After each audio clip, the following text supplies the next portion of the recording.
Well, good morning. Today we're going to actually finish the Gospel according to Matthew. We're going to start at chapter 25. Then the kingdom of heaven will be like 10 virgins who took their lamps and went to meet the bridegroom. 5 of them were foolish, and 5 were wise. For when the foolish took their lamps, they took no oil with them, but the wise took flasks of oil with their lamps. As the bridegroom was delayed, and all became drowsy, and they slept. But at midnight there was a cry, "Here's the bridegroom! Come out to meet him." Then all those virgins rose and trimmed their lamps. And the foolish said to the wise, Give us some of your oil, for our lamps have gone out." But the wise answered, saying, "Since there will not be enough for us and for you, go rather to the dealers and buy for yourselves." And while they were going out to buy, the bridegroom came, and those who were ready went in with him, and to the marriage feast. And the door was shut. Afterward the other virgins came also, saying, "Lord, Lord, open to us." But he answered, "Truly I say to you, I do not know you. Watch therefore, for you know neither the day nor the hour. For it will be like a man going on a journey, who called his servants and entrusted to them his property. To one he gave 5 talents, to another 2, to another 1, to each according to his ability. Then he went away. He who had received the 5 talents went at once and traded with them, and he made 5 talents more. So also he who had 2 talents made 2 talents more. But he who had received the 1 talent went and dug in the ground and hid his master's money. Now, after a long time, the master of those servants came and settled accounts with them. And he who had received the 5 talents came forward, bringing 5 talents more, saying, "Master, you delivered to me 5 talents. Here, I have made 5 talents more." His master said to him, "Well done, good and faithful servant. You have been faithful over a little. I will set you over much. Enter into the joy of your master." And he who had the 2 talents came forward, saying, "Master, you delivered to me 2 talents. Here, I have made 2 talents more." His master said to him, "Well done, good and faithful servant. You have been faithful over a little. I will set you over much. Enter into the joy of your master." He also who had received the 1 talent came forward, saying, "Master, I knew you to be a hard man, reaping where you did not sow, and gathering where you scattered no seed. So I was afraid, and I went and hid your talent in the ground. Here, you have what is yours." But his master answered him, "You wicked and slothful servant, you knew that I reap where I have not sown, and gather where I scattered no seed. Then you ought to have invested my money with the bankers, and at my coming I should have received what was my own with interest. So take the talent from him, and give it to him who has the 10 talents. For to everyone who has will more be given, and he will have an abundance. But from the one who has not, even what he has will be taken away. And cast the worthless servant into the outer darkness. In that place there will be weeping and gnashing of teeth. When the Son of Man comes in his glory, and all the angels with him, then he will sit on his glorious throne. Before him will be gathered all the nations, and he will separate people one from another, as a shepherd separates the sheep from the goats. And he will place the sheep on his right, but the goats on his left. Then the king will say to those on his right, "Come, you who are blessed by my Father, inherit the kingdom prepared for you from the foundation of the world. For I was hungry, and you gave me food. I was thirsty, and you gave me drink. I was a stranger, and you welcomed me. I was naked, and you clothed me. I was sick, and you visited me. I was in prison, and you came to me." Then the righteous will answer him, saying, "Lord, when did we see you hungry and feed you, or thirsty and give you drink? And when did we see you a stranger and welcome you, or naked and clothe you? And when did we see you sick or in prison and visit you?" And the king will answer him, "Truly I say to you, as you did it to one of the least of these, my brothers, you did it to me." Then he will say to those on his left, "Depart from me, you cursed, into the eternal fire prepared for the devil and his angels. For I was hungry, and you gave me no food. I was thirsty, and you gave me no drink. I was a stranger, and you did not welcome me. Naked, and you did not clothe me. Sick and in prison, and you did not visit me." Then they also will answer, saying, "Lord, when did we see you hungry, or thirsty, or a stranger, or naked, or sick, or in prison, and did not minister to you?" Then he will answer them, saying, "Truly I say to you, as you did not do to one of the least of these, you did not do it to me."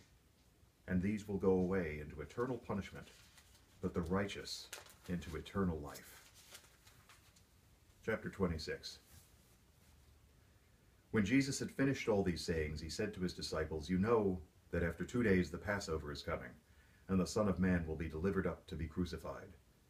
Then the chief priests and the elders of the people gathered in the palace of the high priest, whose name was Caiaphas, and plotted together in order to arrest Jesus by stealth and kill him. But they said, "Not during the feast, lest there be an uproar among the people." Now when Jesus was at Bethany in the house of Simon the leper, a woman came up to him with an alabaster flask of very expensive ointment, and she poured it on his head as he reclined at a table. And when the disciples saw it, they were indignant, saying, "Why this waste? For this could have been sold for a large sum and given to the poor." But Jesus, aware of this, said to them, "Why do you trouble the woman? For she has done a beautiful thing to me. For you always have the poor with you, but you will not always have me. In pouring this ointment on my body, she has done it to prepare me for burial. Truly I say to you, wherever this gospel is proclaimed in the whole world, what she has done will also be told in memory of her." Then one of the 12, whose name was Judas Iscariot, went to the chief priests and said, "What will you give me if I deliver him over to you?" And they paid him 30 pieces of silver, and from that moment he sought an opportunity to betray him. Now on the first day of the unleavened bread, the disciples came to Jesus, saying, "Where will you have us prepare for you to eat the Passover?" He said, "Go into the city to a certain man and say to him, 'The teacher says, my time is at hand. I will keep the Passover at your house with my disciples.'" And the disciples did as Jesus had directed them, and they prepared the Passover. When it was evening, he reclined at the table with the 12. And as they were eating, he said, "Truly I say to you, one of you will betray me." And they were very sorrowful, and began to say to him one after the other, "Is it I, Lord?" He answered, "He who has dipped his hand in the dish with me will betray me. The Son of Man goes as it is written of him, but woe to that man by whom the Son of Man is betrayed. It would have been better for that man had he not been born." Judas, who would betray him, answered, "Is it I, Rabbi?" He said to him, "You have said so." Now as they were eating, Jesus took bread, and after blessing it, broke it, and gave it to the disciples, and said, "Take, eat. This is my body."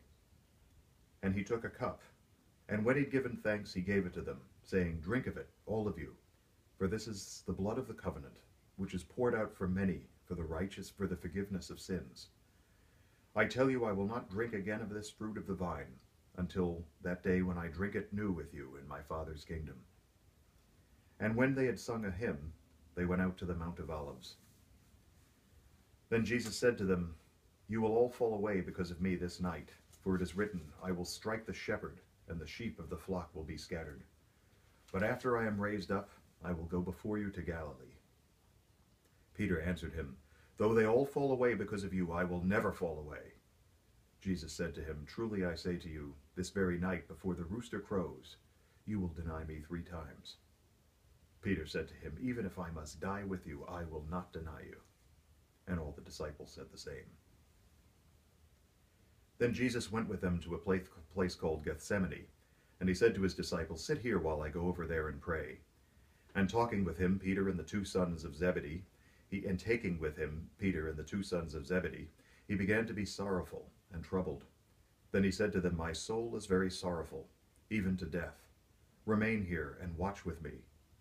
And going a little further, he fell on his face and prayed, saying, "My Father, if it be possible, let this cup pass from me. Nevertheless, not as I will, but as you will." As he came to the disciples, he found them sleeping. And he said to Peter, "So you could not watch with me 1 hour? Watch and pray that you may not enter into temptation. The spirit is indeed willing, but the flesh is weak." Again, for the 2nd time, he went away and prayed, "My Father, if this cannot pass unless I drink it, your will be done." And again he came and found them sleeping, for their eyes were heavy. So leaving them again, he went away and prayed for the 3rd time, saying the same words again. Then he came to the disciples and said to them, "Sleep, and take your rest later on. See, the hour is at hand, and the Son of Man is betrayed into the hands of sinners. Rise, let us be going. See, my betrayer is at hand." While he was still speaking, Judas came, one of the 12, and with him a great crowd with swords and clubs from the chief priests and the elders of the people. Now the betrayer had given them a sign, saying, "The one I will kiss is the man. Seize him."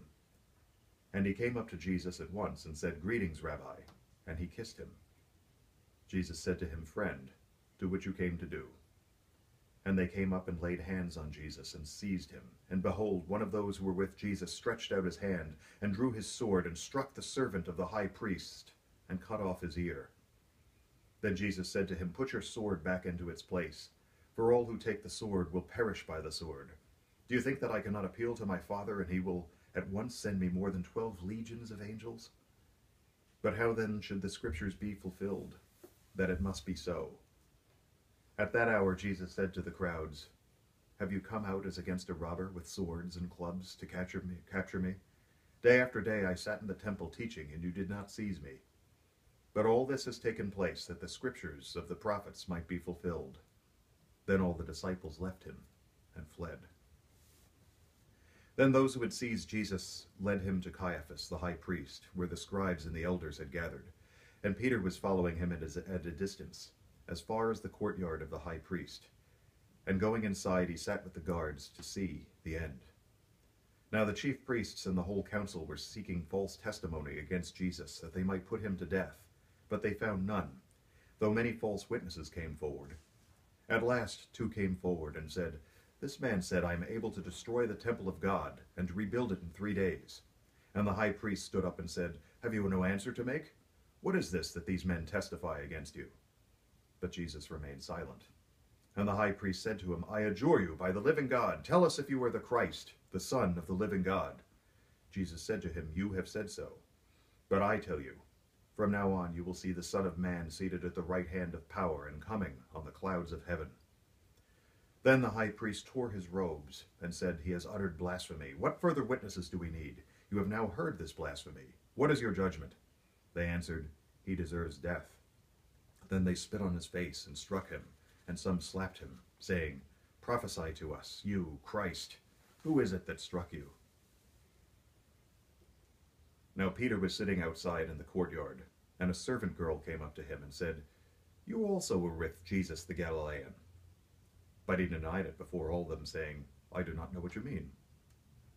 And when he went out to the entrance, another servant girl saw him, and she said to the bystanders, "This man was with Jesus of Nazareth." And again he denied it with an oath, "I do not know the man." After a little while the bystanders came up and said to Peter, "Certainly you too are one of them, for your accent betrays you." Then he began to invoke a curse on himself and to swear, "I do not know the man." And immediately the rooster crowed. And Peter remembered the saying of Jesus, "Before the rooster crows, you will deny me 3 times." And he went out and wept bitterly.